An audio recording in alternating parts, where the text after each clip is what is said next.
मु जदुपुर ग्रामर ग्रामवासी इंजीनियर शेख सैफुल्लाह खालिद। सर्वप्रथमे अस्सलामु अलैकुम।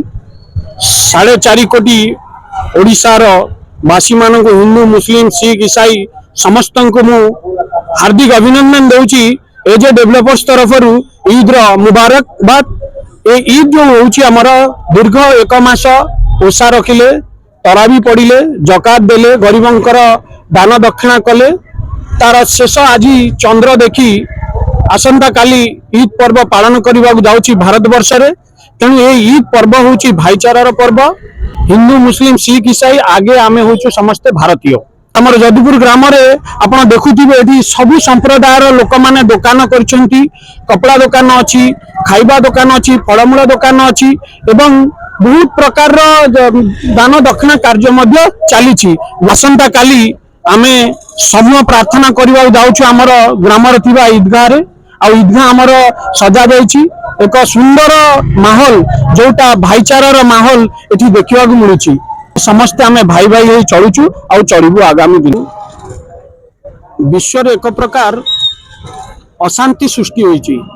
केवल निजर बल प्रयोग करी निजर विटो पावर देखा पई अमेरिका इजराइल जो प्रकार युद्ध अचानक आरंभ कले एवं गोटे देशर सुप्रीम लीडर को मारिकी तांको देशर जो अराजकता सृष्टि कले, तार फल तार आखपाख राष्ट्र मध्ये देखा मिली।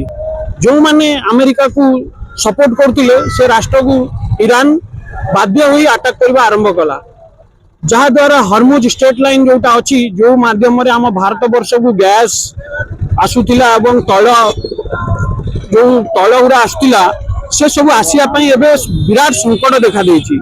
जो संकट माध्यम आमे देखुछु सबुटी लोकन को हाहाकार देखा मिलुछि। जो चीनी रो केजी 40 टका थिला आज 60 टका हो जाइछि। जो गैस हमकु 1000 टका मिलुथिला एबे 2200 टका देले भी मिलुनी। एवं गाड़ी रो पेट्रोल रो संकट मध्ये देखिबा को मिलुछि आम भारत वर्ष रे मध्ये।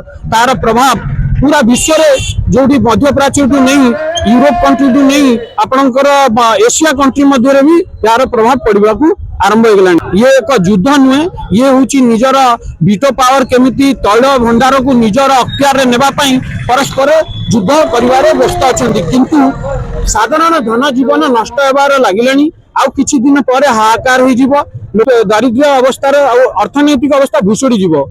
तेणु ये अर्थनीति अवस्था केमिति आमे स्वच्छल और सुदृढ़ करबा ता पई आमे आसंता काली जो हमर ईद पर्व पालन करबा जाउछि पूरा विश्व तो मुस्लिम समाज को मु अनुरोध करूछि जे भगवान अल्लाह को पाखरे प्रार्थना करंतु आ ये युद्ध जते शीघ्र बंद हो, विश्व रे शांतिर वार्ता पहुंचू।